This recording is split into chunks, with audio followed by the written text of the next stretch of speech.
Welcome to Talk Tickers, where today we're digging into Signet Jewelers. You know them. They're the parent company of Kay, Zales, and Jared.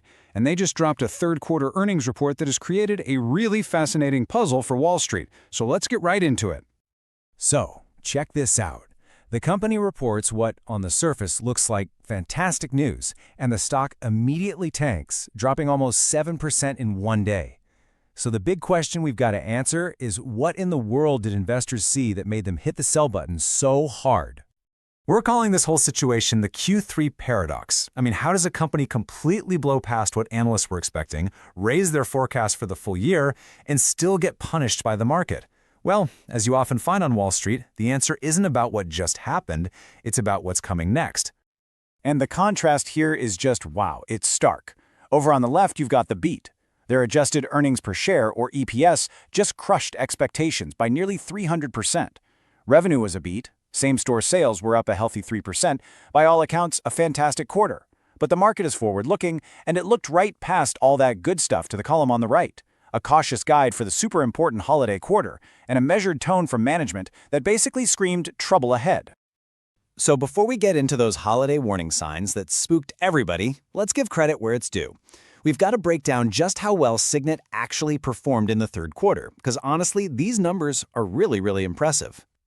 Okay, so total sales came in at almost $1.4 billion, up over 3% from last year. That drove a solid 3% growth in same-store sales, sales from stores that have been open for at least a year. But here's the real kicker, the bottom line. Analysts were expecting just 16 cents in adjusted earnings. Signet delivered 63 cents a share. A huge piece of that came from a 7% jump in the average price of items sold, which tells you people were actually buying more expensive jewelry. And this growth? It wasn't just some random luck across the board. No, it was super concentrated. There are three main brands. We're talking Kay, Zales, and Jared. They posted a combined same-store sales jump of 6%. This is a big deal because it shows their whole grow brand love strategy is actually working. They're focusing their energy on the parts of the business that really move the needle. Now, this might be the most impressive part of the whole quarter. They managed to expand their gross margins by 1.3 percentage points. So, how'd they do it? Well, it's a three-step process. First, smart pricing and selling a better mix of products. Second, they grew their services business, which has really juicy margins. And third, and this is key, those efforts were so strong they completely offset huge costs from things like tariffs and the rising price of gold. That, right there, is a sign of a team with incredible control over their operations. Okay, so that was all the good news. Now for the dramatic plot twist. All that amazing Q3 execution got completely overshadowed by what management said about the all-important holiday season. And folks, this is what sent investors running for the exits. And look, you don't even have to read between the lines here. They spelled it out for us. The CFO, Joan Hilson, literally said they're taking a cautious approach because, and this is a direct quote, they've seen softer traffic in the past 5 weeks. Now, if there's one thing the market absolutely hates, it's uncertainty. And that is a direct signal that the consumer might be getting weaker. And here are the numbers behind that cautious tone. You can see it clear as day. They're forecasting a huge slowdown from that positive 3% same-store sales growth they just posted. The guidance for the holiday quarter is for sales to be anywhere from down 5% to just barely flat. On top of that, their total sales forecast was lower than what Wall Street was hoping for. That right there is the disconnect that caused the stock to sell off. So why are they so worried? Well, they gave a whole list of reasons. They're seeing consumer confidence dip, they're worried about things like a government shutdown, and they're seeing real pressure on their core customers, those lower to middle income families. But you know what the biggest wild card is? For a jeweler, the entire holiday quarter can be made or broken in the last 10 days before Christmas, and they're basically admitting they have no idea how that's going to turn out. Okay, so let's zoom out for a minute and put all of this into the bigger picture. Because Signet doesn't exist in a bubble, right? There are much larger forces at play that are affecting not just them, but the entire retail industry.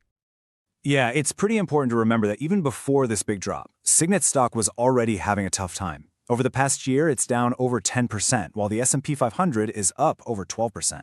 So this tells us that investors already had some skepticism baked in, which helps explain why the reaction to the weak guidance was so sharp and so negative. But it's not all doom and gloom. There is a huge trend working in their favor, and that is the rise of lab-grown diamonds. This is a massive piece of their strategy right now. LGDs make up almost 40% of their bridal sales. By offering this more affordable alternative, they're able to grab customers who might have been priced out of the market otherwise. You can think of it like a defensive shield, which is a huge advantage when their main customers are feeling the financial squeeze.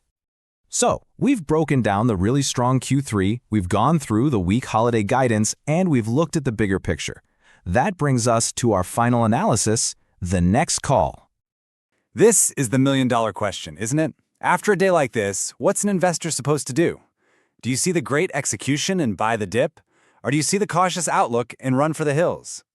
It's a classic tug-of-war. The bull case is pretty simple. Management is executing flawlessly on everything they can control. Margins, buybacks, dividends, all while riding that huge lab-grown diamond wave. But the bear case is just as strong. The economy is getting tougher, the company's own guidance is weak, and their main customer is feeling a lot of pressure. After weighing everything, our rating on Signet is market perform. And here's why. The company is doing an excellent job operationally, but all that hard work is basically being canceled out by all the uncertainty in the broader economy. And while the stock isn't what you'd call expensive, there's just no obvious reason for it to go higher, at least not until we find out what actually happened during the holidays. For now, we expect the stock to be kind of stuck in a range. The whole story really hinges on one thing. Can their holiday sales come in at the high end of their own forecast? That's the key. And as always, just a quick reminder, this is not financial advice.